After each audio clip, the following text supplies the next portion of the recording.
시간의 말씀을 잠시 생각을 해보겠습니다. 모세 오경이라는 책은 성경 제일 앞장에 나오는 5권의 책을 모세 오경이라고 합니다. 이 모세 오경을 봐야 하는 독자들은 다른 사람이 아니고 애국을 나왔던 이스라엘 모든 백성들이 그 대상이 됩니다.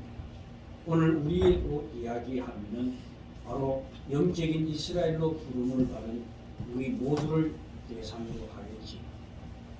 그런데 왜 모세 오경이 기록될 때에 모세가 어느 시대의 사람인가 하면은 바로 애국을 나왔던 야곱의 후손들, 그 430년이나 애국에 살았던 그 후손들에 속한 세대입니다.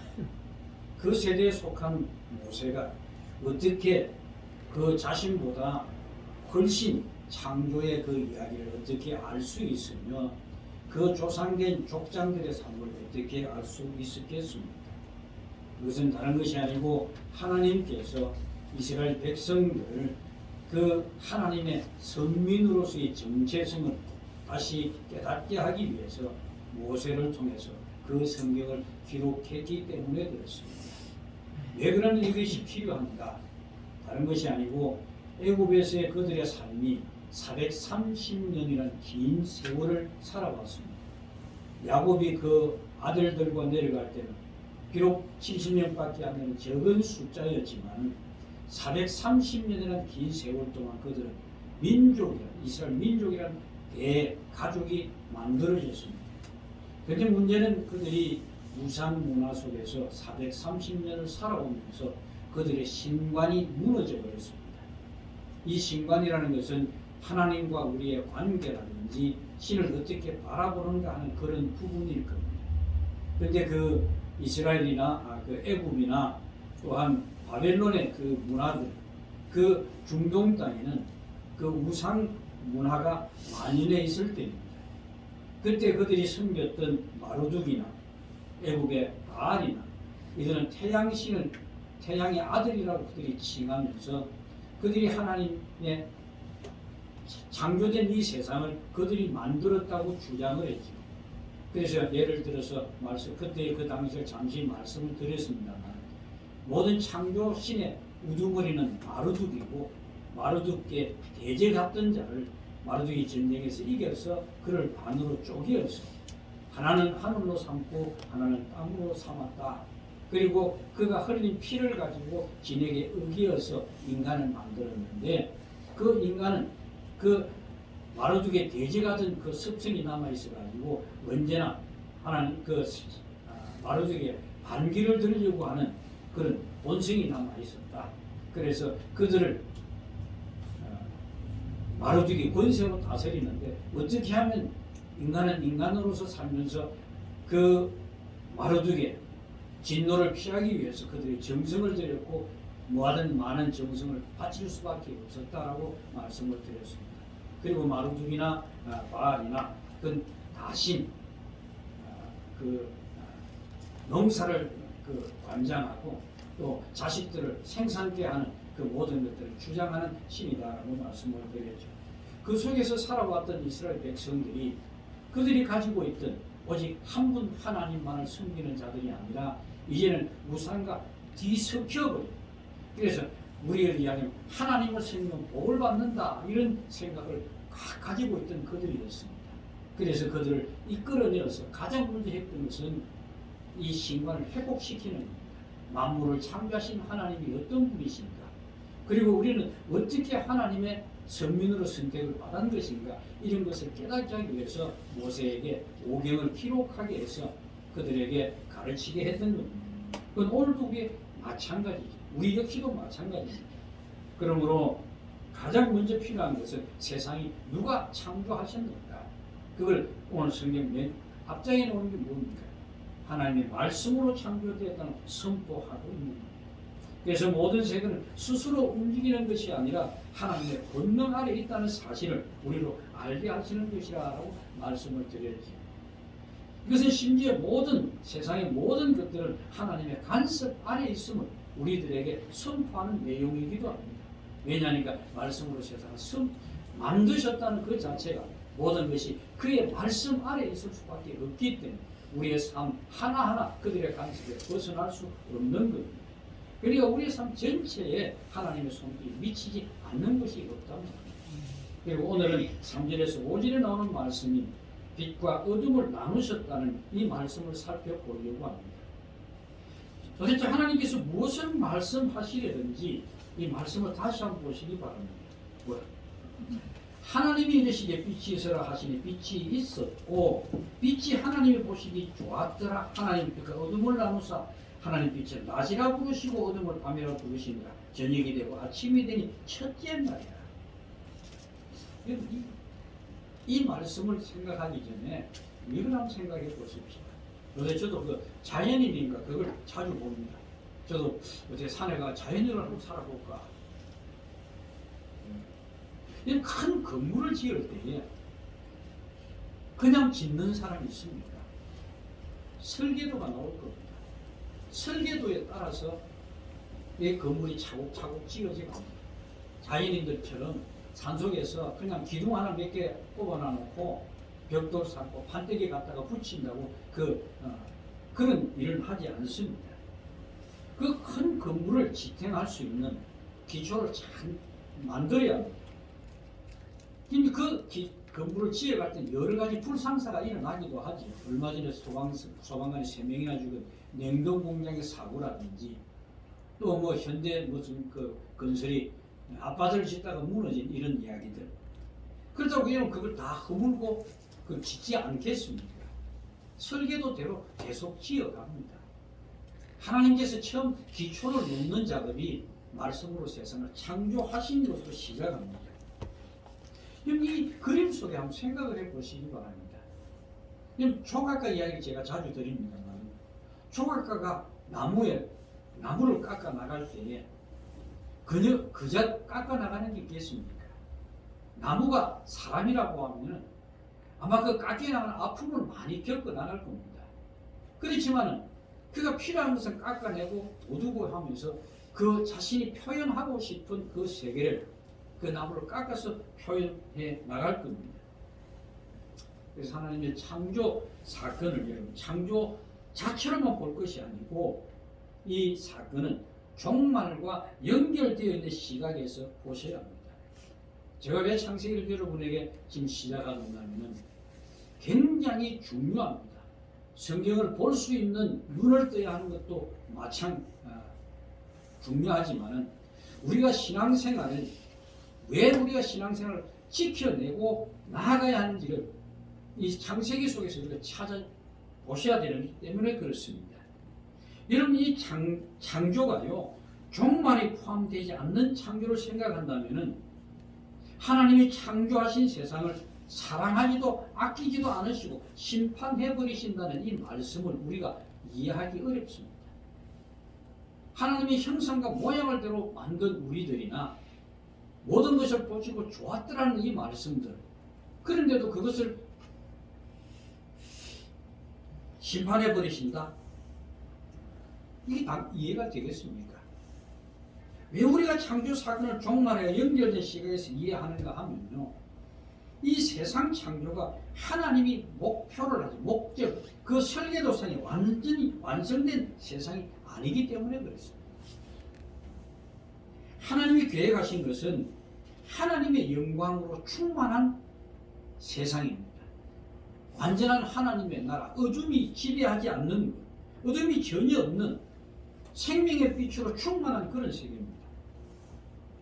앞에서 여러 말씀드렸듯이 건물의 기초를 놓을 때 무작정 기둥을 가져다 놓는 사람이 있겠습니까?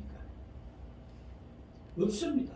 그 큰 건물을 짓기 위해서는 설계에 맞추어서 그 설계는 그 기둥, 그 건물의 무게를 받칠 수 있는 기둥의 숫자라든지 모든 것이 계산되어 있듯이 하나님의 창조는 처음부터 종말이라고 하는 그 과정을 거치면서 완전하게 되어가는 겁니다. 그러므로 완전한 하나님의 나라를 위해서 창조된 세상은 무너져야 하는 것이 애당초 하나님의 계획된 일이었습니다. 만약 우리가 창조 사건을 하나님의 완성으로 보게 된다면 하나님은 자신이 창조하신 이 세상을 허물어버리고 다시 세울 수밖에 없다라고 이야기할 때, 그럼 이걸 허물어뜨리도록 만드는 사단의 그 회방에 하나님이 이기지 못하는 권능 없는 하나님이 되어버립니다.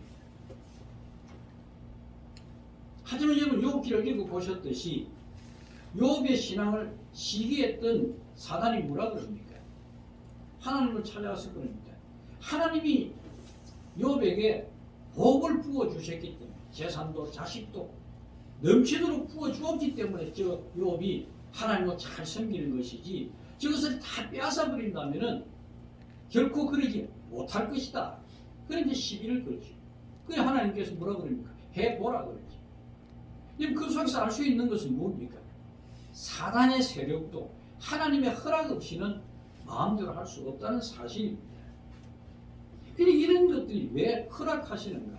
바로 하나님이 완성하시고 있는 세계가 따로 있다는 그 사실을 우리들에게 어렴풋이 보여주고 있는 겁니다.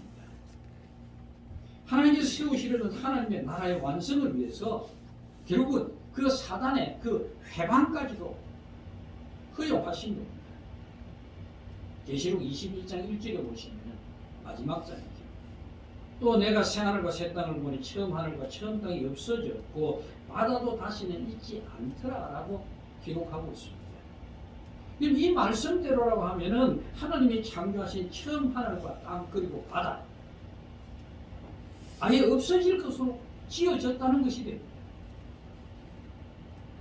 그리고 하나님 완전케 된 하나님의 나라가 영원한 세상을 만드시려고 새 하늘과 새 땅이 나오는 겁니다. 그러므로 새 하늘과 새 땅을 창조의 완성으로 계획하시고 처음 창조하신 하늘과 땅과 바다를 만드시는 것이 된단 말입니다. 하지만 사람들은 이런 사실을 모르기 때문에 하나님께서 왜 당신께서 만드신 이 세상을 심판하시는가? 이게 많은 의문이 들 수밖에 없지. 이런 의문을 품게 되는 이유는 하나님의 창조가 무엇을 향한 것인지를 모르기 때문에 그렇습니다. 물론 하나님의 그 큰 세계를 우리가 모르는 우리로서는 하나님이 창조하셨지만은 아담의 불순종한 죄로 더러워졌기 때문에 심판하신다라고 말할 수도 있습니다. 많은 사람들이 그렇게 이야기하고 있고요. 그렇다 할지라도 또 다른 부분이 있습니다. 그건 뭡니까? 하나님이 왜 세상이 죄로 더러워지는 것을 막지 않으셨는가? 자기 읽으시면서 이해하지 않는 여러 가지 다른 의문이 꼬리를 물고 따라옵니다. 이런 의구심들은 이 창조의 사건을 인간 구원에다만 초점을 맞추고 읽어가시기 때문에 그렇습니다. 오늘 본문에서 말씀하고 있는 하나님께서 세상을 창조하실 때 가장 먼저 등장하는 것이 뭡니까? 빛이죠. 빛이 있으라 하니까 빛이 있었습니다. 이게 하나님이 처음 명령하신 것 아닙니까? 그리고 빛과 어둠을 나누신 후에 빛을 낮이라 칭하시고 어둠을 밤이라 하십니다. 이것이 창조 첫날에 일어난 사건입니다. 그런데 여기서 우리가 생각해 보셔야 할 것이 있는데 그것이 뭔가 하면 하나님 빛과 어둠을 지으셨다고 우리는 성경을 읽고 있습니다. 아닙니까? 여러분 사실을 다시 눈을 크게 뜨고 한번 보시기 바랍니다. 빛이 하나님이 보시기에 좋았더라. 하나님이 빛과 어둠을 나누사 그랬지 어둠이 있으라는 말씀이 없습니다. 왜일까요? 이거 이상하지 않습니까? 우리 성경을 읽으면서 그냥 예사로 빛과 어둠을 나누사 했으니까 어둠이 있는 곳, 어둠도 있으라 한 걸로 우리는 착각하고 읽어나가는 겁니다. 왜 그런지 아십니까? 어둠은 이미 존재하고 있었습니다. 그렇기 때문에 그렇습니다. 이것은 우리에게 무엇을 말씀하고 있는가 하면요. 이미 어둠은 하나님께서 빛이 있으라 하기 이전의 세상의 상태를 아주 중요합니다. 어둠의 세상에 빛이 있게 하셔서 세상을 빛과 어둠으로 나누신 겁니다. 어떻게 첫날 빛과 어둠을 같이 등장할까요? 요한복음 1장인데요. 1장 1절에서 5절까지 제가 읽어드립니다. 이걸 잘 기억하시기 바랍니다. 태초에 말씀이 계시니라. 이 말씀이 하나님과 함께 계셨으니 이 말씀은 곧 하나님이시라. 그가 태초에 하나님과 함께 계셨고 만물이 그로 말미암아 지은 바 되었으니 지은 것이 하나도 그가 없이는 된 것이 없느니라. 그 안에 생명이 있었으니 이 생명은 사람들의 빛이라. 빛이 어둠에 비추되 어둠이 깨닫지 못하더라. 창세기 1장 16절에 보시면은 넷째 날이 나옵니다. 넷째 날에 보시면 하나님이 두 큰 광명체를 만드사 큰 광명체로 낮을 주관하게 하시고 작은 광명체로 밤을 주관하게 하시며 또 별들을 만드셨다라고 말씀합니다. 이 빛과 어둠은 태양과 달이 지음받은 넷째 날에 가서 언급되어야 상식적으로 맞습니다. 우리 이해로는. 근데 첫날에 등장하는 빛과 어둠이 저 하늘에 태양과 달이 떠있기 전에 만들어진 겁니다. 빛이 존재했고 어둠이 존재했습니다. 그러니까 이것은 우리가 눈으로 인식할 수 있는 빛과 어둠이 아니라는 뜻이 됩니다. 그리고 요한복음에서 그 빛은 뭐라 그럽니까? 생명이라고 말합니다. 시편 36장 9절에도 보면은 진실로 생명의 원천이 주께 있사오니 주의 빛 안에서 우리가 빛을 보리이다 하고 고백합니다. 이처럼 성경은 빛을 생명의 원천으로 설명합니다. 그래서 요한복음에서 예수님 빛으로 표현하시면서 오지는 뭐라고 해요? 빛이 어둠에 비치되 어둠이 깨닫지 못하더라. 이 말씀을 보면 첫날의 빛은 생명의 의미가 담긴 것이 됩니다. 첫날의 빛이 있게 하신 것은 창조된 세상 빛과 어둠으로 나누어서 시작됨을 보여주고자 하는 겁니다. 거듭 말씀드리지만 빛이 있으라는 이 말씀은 세상을 장악하고 있는 어둠을 드러내게 하시고 그 어둠을 물리치사 생명의 나라를 세우고자 하시는 하나님의 구속 사역의 첫 번째 사역입니다. 그것이 바로 창조와 함께 시작되었다는 사실입니다. 성경이 읽어지네 그게 있습니다. 그 강사로 있는 잘 아는 목사님 사모님이 성경은 첫 장부터 구속 사역으로 시작한다 내가 그리 이야기하니까 그 사모님 펄쩍 뛰면서 이야기합니다. 창세기 1장에서 3장까지 그것에 구속이라는 말이 구속 사역이 어떻게 어디서 나온단 말입니까? 근데 저는 아무 말 안 했습니다. 왜냐하면 주변에 이제 학생들이 많아가지고 그래도 거기에서 톱 강사인데 그 이야기를 안 되겠다 싶어서 말을 안 했습니다. 물론 세상은 이처럼 하나님의 말씀으로 시작합니다. 우리가 이것을 무에서 유를 창조하셨다라고 이야기하지. 그러니까 아무것도 없는 상태에서 말씀으로 모든 것이 지어졌습니다. 이것은 세상의 존재 근원 자체가 하나님의 말씀이라는 뜻이 됩니다. 이처럼 말씀에서 존재하는 창조 방식이 구속 사역으로 시작한다는 사실입니다. 그래서 구원은 우리의 행함과 전적으로 무관한 겁니다.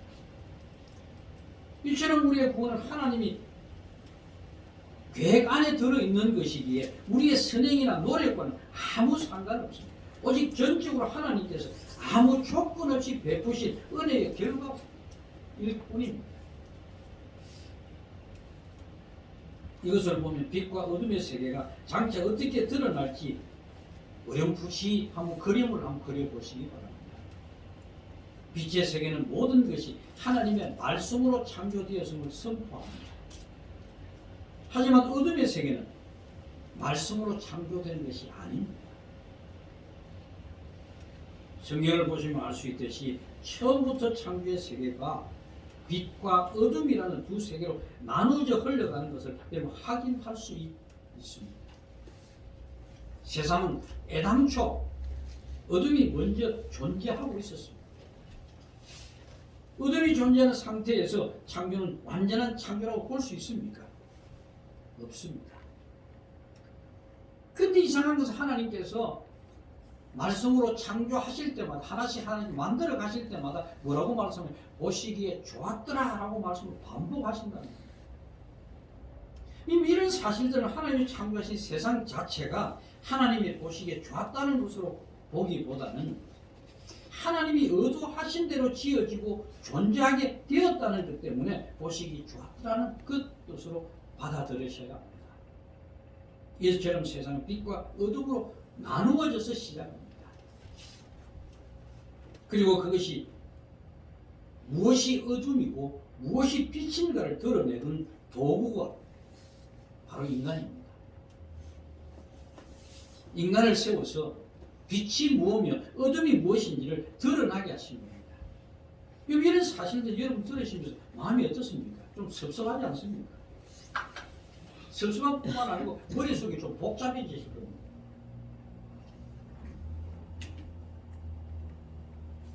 아니 이게 무슨 말인가? 생전 듣도 보도 않은 이상한 말을 하는데 좀 목사님이 좀 이상한 것 아닌가?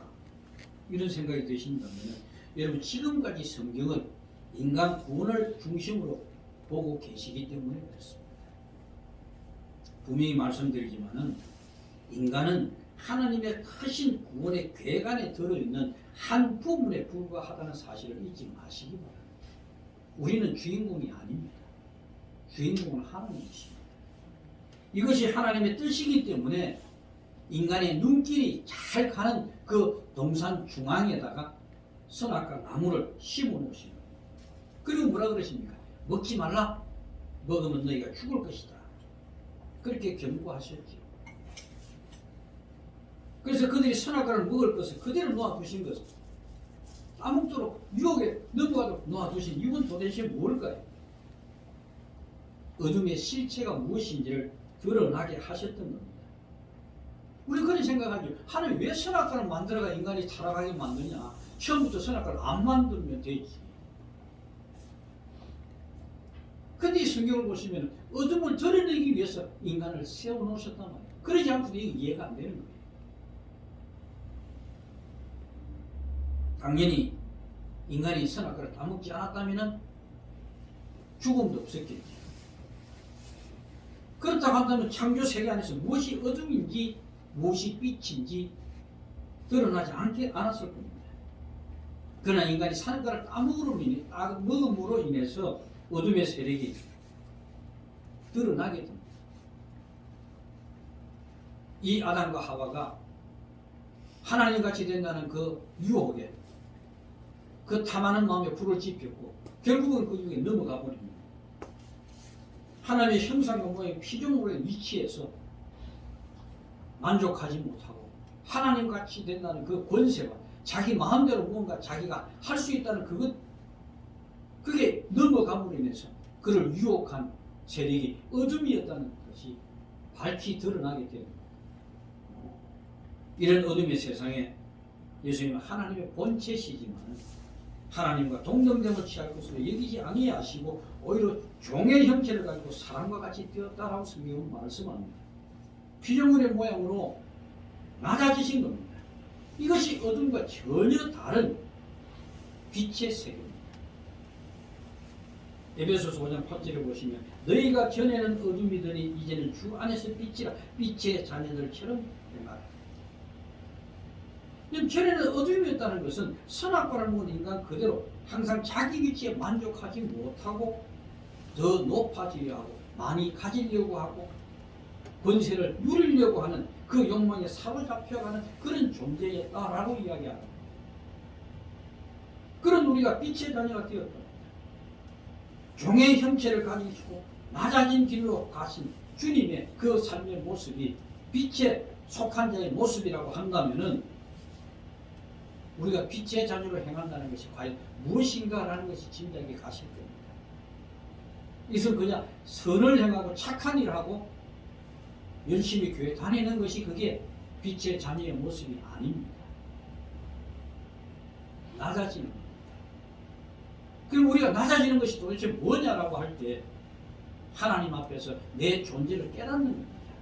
내가 죄인이요 나는 하나님의 은혜 없이 살 수 없는 자라는 것이 아는 자들이라고 한다. 감히 내 주변에 내 지체를 돌아보면서 무엇을 생각할까? 다툴 수 있을까요? 비난할 수 있습니까? 남의 약점을 드러내서 흉볼 수 있습니까? 못합니다. 그게 낮아지는 거예요. 착한 일을 하는 것이 아닙니다. 예수 믿는 사람들은 착하게 살아요. 착하게 사는 것이 아닙니다. 그것은 윤리나 도덕적인 문제이지 우리는 하나님의 은혜 아래서 그분 앞에서 어떤 자로 세워졌는가를 아셔야 하는 겁니다. 어둠의 영향 아래서 자기 존재 확대를 위해서 살려고 했던 자들이 빛의 자녀가 되었을 때 자기 존재 확신을 위해서 살지 않고 자신을 내려놓는 오직 하나님의 부르심에 합당한 자가 무엇인지를 고민하게 되는 겁니다. 하지만 본질상 어둠에 속한 우리는 자신을 내려놓는 길을 원하지 않습니다. 항상 머리를 들죠. 항상 더 가지려고 하고 남 위에 서려고 힘을 꿈꾸며 살아갑니다. 이런 우리를 그리스도 안에서 은혜의 말씀을 이루기 위해서 성령이 내주하셔서 간섭하시고 우리 삶을 우리 입장에서 보면 방해를 하시는 거예요. 왜요? 하나님이 원하시는 백성으로 새롭게 만드시기 위해서 그럽니다. 이것이 하나님이 우리를 거듭나게 한 것이고 새 창조입니다. 성경은 어둠의 세력을 제거하시고 새로운 창조 세계의 완성이라는 시각의 흐름에서 이해를 하셔야 합니다. 세상에 어둠의 상태로 있었던 것은 태양이 없었기 때문이 아니었습니다. 왠지 아십니까?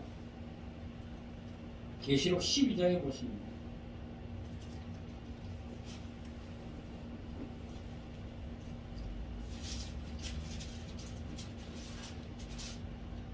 (12장 7절입니다) 하늘에 전쟁이 있으니 미가엘과 그의 사자들이 용과 더불어 싸우자 용과 그의 사자들도 싸우나 이기지 못하여 다시 하늘에서 그들이 있을 곳을 얻지 못한지라 큰 용이 내쫓기니 옛 뱀 곧 마귀라고도 하고 사단이라고도 하며 온 천하를 꾀하는 자라 그가 땅으로 내쫓기니 그의 사자들도 그와 함께 내쫓기니. 요즘 계시록의 말씀이 있듯이 전쟁에서 패한 이 사단의 무리들이 땅으로 내쫓김을 받았기 때문에, 그래서 사단이 존재하는 곳이 세상의 상태이기 때문에 이것을 뭐라고 이야기해요? 어둠으로 표현하고 있는 거예요. 사단이 하늘에서 전쟁을 일으킨 것도 왜요? 자기 자리 확보를 해서 피조물이 감히 하나님의 자리에 자기가 일어서려고 하는 그 결과 전쟁이 일어나고, 그래서 전쟁에 피한 그가 땅으로 내어 쫓김을 받게 됩니다. 그래서 성경이 태초에라고 할 때에 그 태초 이전에 사단이 존재했다는 이야기예요. 피조물이 감히 하나님과 동등의 위치에 서려.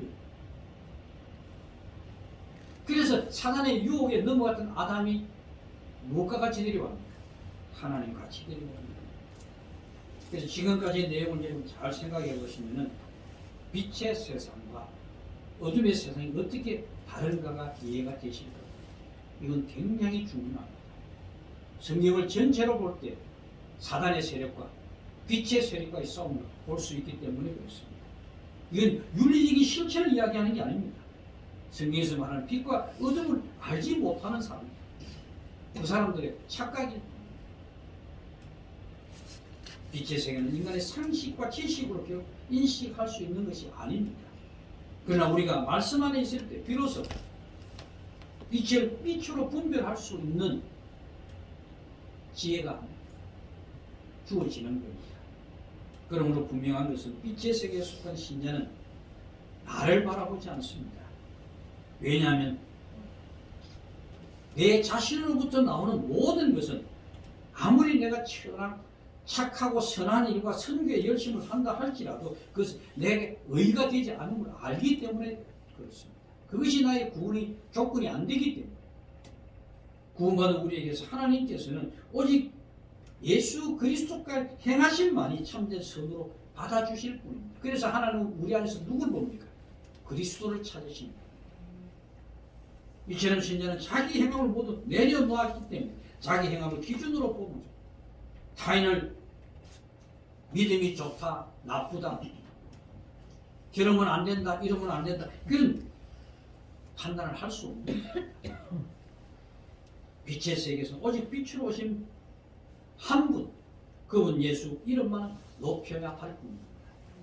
세상이 이렇게 두 세계로 구분되어 시작합니다. 그러므로 하나님 나라가 완성될 때까지 어둠에 속한 자기 백성을 부르셔서 빛의 아들들이 되게 하시고 빛의 아들답게 살게 하심으로 어둠을 심판하심, 그 하나님의 일이 계속될 겁니다. 이 일을 위해서 하나님이 우리를 빛으로 붙들어 놓으시고 성령의 간섭하는 우리를 놓아두신 겁니다. 왜요? 그리스도만 바라보게 하시기 위해서. 그래서 우리 인생이라는 삶 자체가 내 한 구석만 보고 힘들고 어려울 때를 보시면 안 됩니다. 그 어려움과 내 힘든 모든 고행들이 결국은 하나님이 계획하신 완전한 나라를 만들어 가신 그의 백성으로 빚어가시기 위한 하나님의 방편이기 때문에 그렇습니다. 그래서 여러분, 내 눈에 보이는 건 보지 마시기 바랍니다. 나를 이끄시는 하나님의 그 강건하신 손길, 나를 은혜의 길로 끌고 가시는 결이기 때문에, 그래서 우리는 얻을 것 하나 버릴 것이 아무것도 없는 겁니다. 나쁜 거는 나쁜 것대로 은혜요, 좋은 건 좋은 것대로 은혜입니다. 이 모든 것이 여러분 보여야만이 내가 신앙생활 감사함과 찬송을 고백하며 살 수 있는 겁니다. 이걸 모르고 내 현재 내 눈에 보이는 것만 보시면 그건 안 됩니다. 사도 바울의 모습을 보십시오. 뭐라 그럽니까? 모든 것이 합력하여 선을 이룬다 그러잖아요. 그가 고백하는 이야기는 바로 그렇습니다. 결국은 나를 하나님이 구원하시기 위해서 나쁘게도 하시고 좋게도 하시고 이 모든 것이 조화를 이루어서 나를 구원하신다. 그게 합력하여 선을 이룬다는 그 말씀이거든요. 그래서 그는 고행 가운데서도 그 어려운 고난 가운데서 하나님을 찬양할 수 있었고 감옥 안에서도 찬양할 수 있는 자가 되었던 겁니다. 그러므로 여러분, 내 눈에 보이는 세상을 보지 마시고 여러분 모두를 빛의 자녀로 불러주셨고 하나님의 거룩한 백성을 빚어나가시며 그의 자녀로 세우시기 위해서 오늘도 성령으로 여러분과 함께 하신다는 놀라운 은혜를 기억하시길 바랍니다. 그래서 항상 감사하시는 여러분이 되실 때 여러분 하나님 앞에 정말 칭찬 듣는 그런 하나님의 백성이 될 줄로 믿습니다. 기도하겠습니다.